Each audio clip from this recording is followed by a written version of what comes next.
The Young and the Restless spoilers shock Friday's weekly May 30th, 2025. No resident of Genoa City could have anticipated the perfect storm brewing on the horizon, a maelstrom born of boardroom betrayals, family loyalties twisted into unexpected alliances, and the return of ruthless power players ready to redraw every line of corporate and personal battle.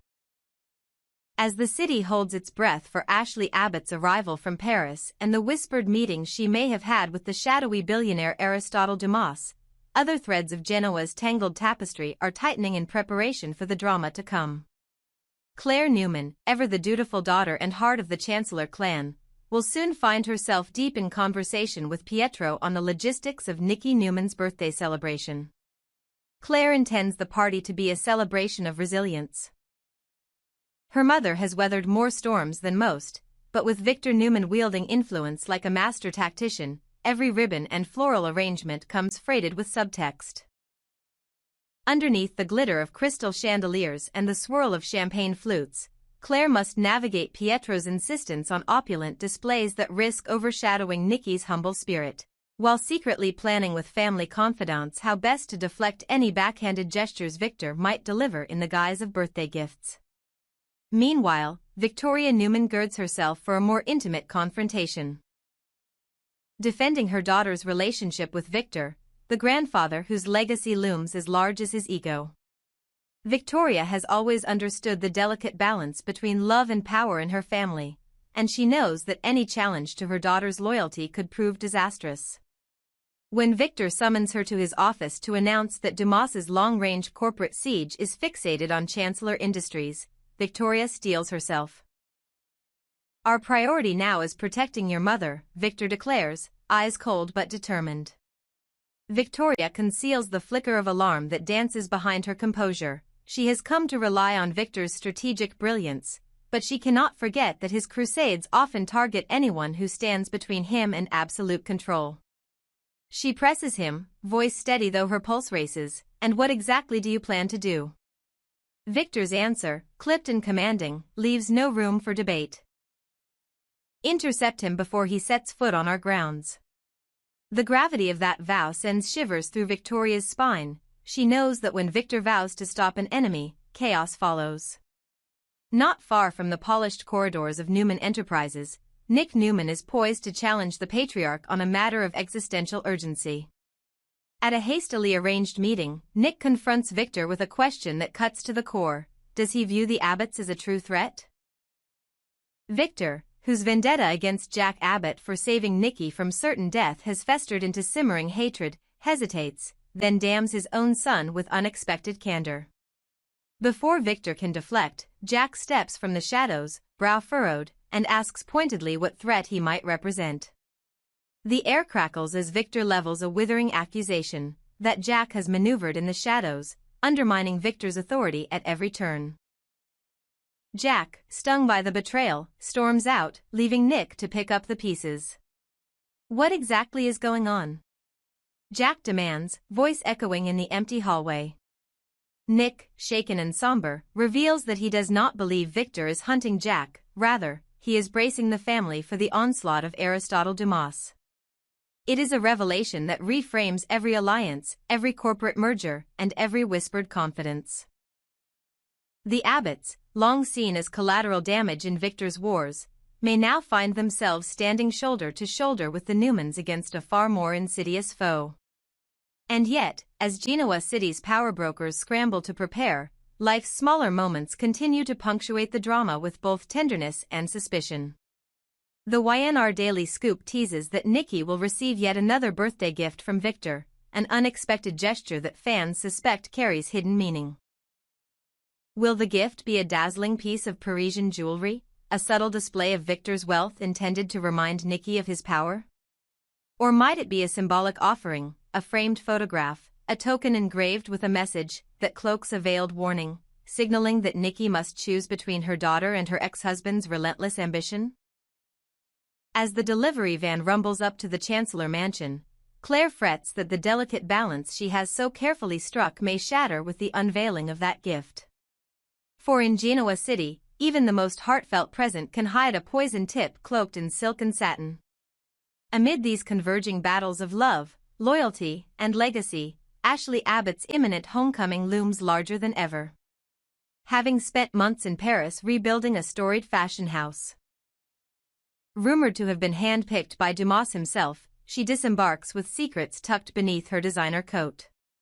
Her brief alliance with Victor may have been a calculated ruse, designed to funnel information back to Dumas while convincing Jack that family bonds still hold sway.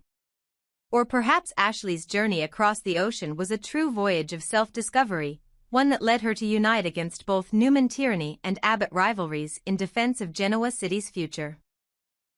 Whatever the truth, one thing is certain: the weekend's birthday party, the whispered boardroom confrontations, and the gifts both lavish and inscrutable will serve as the crucible in which alliances are forged and betrayals laid bare.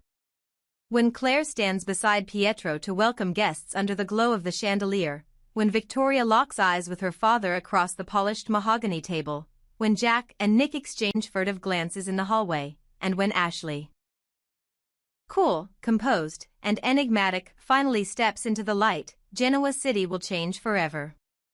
Aristotle Dumas's deep-pocketed siege may have set the stage, but it is the intricate dance between the Newmans and the Abbotts, played out in whispered phone calls and hushed confrontations, that will determine who emerges victorious. In a city where power is the ultimate currency, and where every heart holds a potential weapon, the only certainty is that no one can escape the fallout when titans collide. Buckle your seatbelts, Genoa City, this is the party of the century, and everyone's invitation carries a price. No corner of Genoa City will remain unshaken by the convergence of events on the horizon. At the heart of it all stands Victor Newman, the patriarch whose every whisper can bend boardroom destinies and whose presence at any gathering transforms mundane moments into high-stakes gambits. This weekend's festivities, nominally a celebration of Nikki Newman's birthday, have become a nexus for philosophies of power, the shifting alliances of blood and business, and the question of who among the city's elite can truly be trusted. As the chandelier lights glitter off crystal flutes and laughter drifts through the halls of the Chancellor Estate, an undercurrent of tension will thrill the air, an electric promise that the next moves in the Newman-Abbott saga will alter the very fabric of Genoa City's future. Victoria Newman will find herself summoned to Victor's private office mere hours before the party's grand unveiling, and as she enters, she will speak the unspoken concern of every onlooker. "You must stop interfering in my relationship with Kyle," she will demand, unwavering in tone even as her heartbeat quickens. Victor, seated behind his imposing mahogany desk, will lean back, fingers steepled, eyes gleaming with that cold intelligence of his. "I'm not the man you should fear for Kyle," he will retort, voice low. "What do you propose I do? Lock him away in the dungeon?" Her brows will arch in frustrated disbelief. "After everything you've done to the men in my life, that would hardly be beyond you." And with that barb, she will turn on her heel and storm from the room, leaving Victor with a faint, inscrutable smile playing on his lips. As Victoria's footsteps echo down the corridor, Nikki Newman will enter the office in her stead, pausing at the threshold to survey Victor's stoic silhouette. She will remark wryly that Victoria scarcely mustered 2 words for her this morning, and Victor, ever quick with a retort, will reply that these arguments are pointless. Nikki might roll her eyes, the familiar spark of exasperation lighting her features, but the tension will dissipate when Victor steps forward bearing a small, chestnut-hued music box. Its lacquered surface glistening under the soft lamplight, the box will click open to reveal a delicately carved ballerina poised atop a mirrored platform, and with the slightest turn of the key, the gentle melody will drift through the air. One of the very first pieces Nikki ever played for him on the piano. Tears will shimmer in her eyes as she whispers, "I love it. I love you." Yet even in that tender instant, her gaze will harden with resolve as she makes her request, "Promise me you won't strike at the Abbotts until after my party." Beyond the Newman compound, across town at the Abbott estate, another drama will unfold. Tracy Abbott, freshly returned from her own trials, will steady herself before ringing the bell at Diane Jenkins's front door. When Diane opens it, wearing relief and curiosity in equal measure, Tracy's breath will catch in her throat before she answers Diane's question, was her display generous or excessive? With a radiant smile, Tracy will throw herself into Diane's arms, murmuring, "You left me speechless. I admire you more than words can say." Diane, her shoulders slumping in relief, will return the embrace, gently asking how Tracy has fared since her heartrending time with Martin Laurent. Tracy, voice catching on emotion, will whisper apologies for not letting Diane in sooner, confessing that grief made her retreat into solitude. As the two women find solace in each other's company, the discord brewing between the city's most powerful families will take on human form. Loss, forgiveness, and the fragile bonds that sustain even the most formidable among them. Meanwhile, whispers of Ashley Abbott's imminent return from Paris continue to swell into a roar. Rumor has it that Ashley will confide in Victor that she has uncovered information others would kill to possess, evidence of a clandestine meeting with the elusive Aristotle Dumas himself. Victor will smile thinly, claiming he has worked with Dumas for years without ever meeting in person, and nod knowingly as Ashley reveals that the billionaire sought her counsel for a venture that could upend every established order in Genoa City. It will become clear that the Abbott family has reason to remain on high alert. If Ashley truly holds the confidence of Dumas, she may be the instrument through which Victor plans to deflect suspicion from his own schemes, turning Jack Abbott into the unsuspecting scapegoat. The revelation will send ripples through the walls of Newman Enterprises and Jabot Cosmetics alike.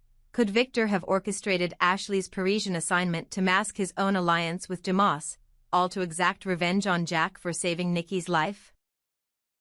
Jack Abbott himself will become embroiled in a confrontation almost as vehement as Victoria's with her father. Nick Newman, having cornered Victor in a rare moment of candor, will ask point-blank whether he views the Abbotts as a true threat.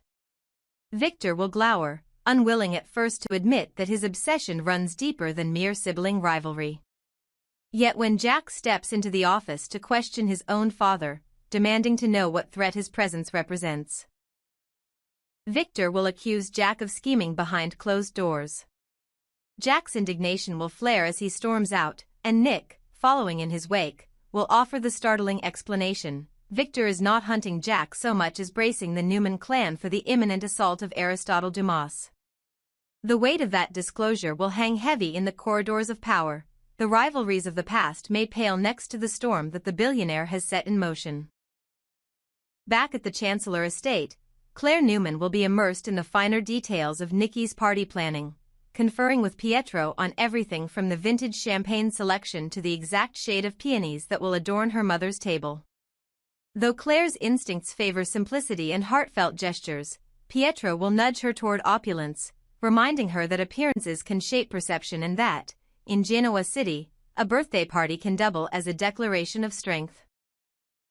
As she balances the stones in her mind, honoring her mother's quiet dignity while outmaneuvering Victor's penchant for grandiosity, Claire will pray for the wisdom to thread the needle between celebration and defiance.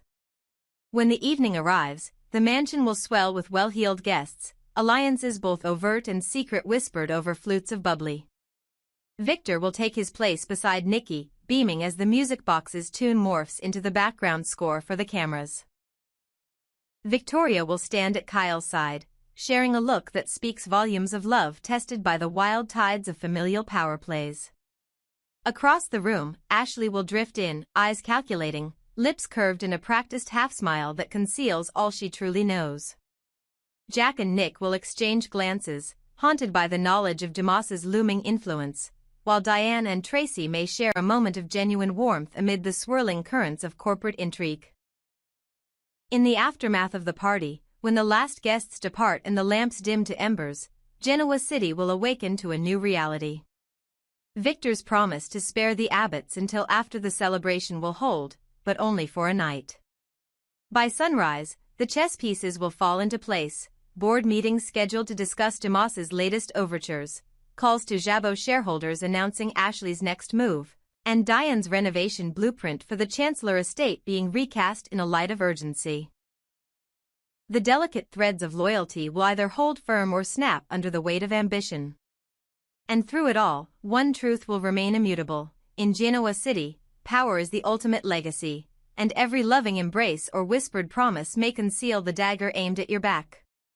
As the music box's melody fades into memory, the real song, the one played by titans bent on victory, will begin anew. No corner of Genoa City has been untouched by the wildfire of intrigue that flickers at the edges of every whispered conversation, and now Claire Newman finds herself at the very center of a storm she neither invited nor expected. Ever since Diane Jenkins unveiled her grand plans to renovate the Chancellor estate, the corridors have hummed with questions that cling to Claire's conscience like ivy to old stone. Pietro, with his theatrical flair and penchant for the unexpected, has proffered ideas for Nikki's birthday party that range from the whimsical to the downright absurd: pillows and shawls emblazoned with her grandmother's face, a pop-up carousel of gilded swans, even a folly of live peacocks strutting beneath crystal chandeliers. Yet none has struck the chord Claire seeks. This morning, as she hovered in the half-light of the estate's drawing room, she confessed with unguarded vulnerability, "I remember what it felt like to be loved the way Alan loved me. But how can I be certain any of it was genuine? Or was it all just another mask?" Her voice trembled on the edge of memory, the words heavy with the unanswerable question of authenticity that has shadowed her since her mother's disappearance and her father's premature demise. Tracy Abbott, who knows too well the jagged terrain of heartbreak, placed a comforting hand on Claire's arm. "You're not alone in that uncertainty," Tracy said quietly, her gaze steady as the tide. "I've learned to live with not knowing, and so will you. The truth may never come, but your life goes on." It was a truth both harsh and liberating, that some wounds bear no salve, and some mysteries yield no solution. Diane, arriving soon after with her usual blend of sympathy and practical counsel, drew Claire aside and offered what comfort she could. "You are too good a woman to have been used by that man," Diane said gently, referring obliquely to Martin Laurent and the pain he inflicted. Diane's words landed like kind rain on parched earth, nourishing hope even when the ground seemed barren. Claire managed a small, grateful smile, though the question still gnawed at her. Could she ever allow herself to believe in love again? Before Claire could reply, Jack Abbott entered quietly, his presence both familiar and reassuring. He wrapped an arm around his sister's shoulders, pulling her into a side hug that spoke louder than any words ever could. Jack's hardships, corporate breakdowns, romantic betrayals, fleeting triumphs, all paled in the glow of this simple gesture of sibling solidarity. "Welcome home," he murmured in her ear, and for the first time in days, Claire felt the tight coils of anxiety loosen, if only slightly. Jack, ever the pragmatist despite his softer heart, gave Diane and Tracy a nod of acknowledgement before turning his attention back to Claire. "You'll find your way," he assured her. "And we'll be right here with you." Yet there was no time for lingering solace. The task at hand, the party, loomed like a glittering gauntlet, demanding Claire's full attention. She and Pietro reconvened in the sunlit conservatory, where trailing ivy and marble busts lent the space an air of grave importance. Pietro, arms outstretched, began to outline his latest inspiration, a retro tribute to Nikki's youthful days as a cabaret pianist, complete with a mirrored pole at the center of the ballroom, spotlights swirling and guests invited to perform impromptu songs and dances. He painted a picture of glittering sequins, silver confetti swirling like snowflakes, and a live jazz band interpolating Nikki's favorite standards. He described cushions painted with snapshots of her early piano recitals, and silken shawls dotted with miniature treble clefs. "Imagine the sheer delight," Pietro exclaimed, "when your guests see Nikki perched atop that stage, reclaiming her glory in the spotlight." Claire lifted a hand before Pietro could continue, her expression a mixture of exasperation and resolve. "I'm not sure that pillows and shawls depicting Grandma, nay, depicting Nikki, are exactly what I had in mind," she said with deliberate calm. "Nor do I want a theme dripping in gimmicks. No live cabaret pole, no spotlights, no sequins spinning like lunatics in a hurricane." She paused, letting the weight of her words settle in the arched rafters of the conservatory. "This party isn't about spectacle. It's about honoring the qualities that have made my mother unique and beloved, her kindness, her resilience, her unassuming strength. I want every detail to reflect that essence, not drown it in flash and frenzy." Pietro's shoulders slumped, the theatrical spark flickering but dimmed by Claire's earnest plea. He offered a small, rueful grin. I confess, I was carried away, he admitted. But I wanted to give Nikki something spectacular, a night she'd never forget. Claire stepped forward, placing a hand on his arm. She deserves to feel cherished, Claire said softly. Not stunned. Not overwhelmed. Just loved. In that moment, the conservatory seemed to breathe a sigh of relief, as though the very bones of the estate agreed that simplicity, when wielded with intention, can triumph over ostentation.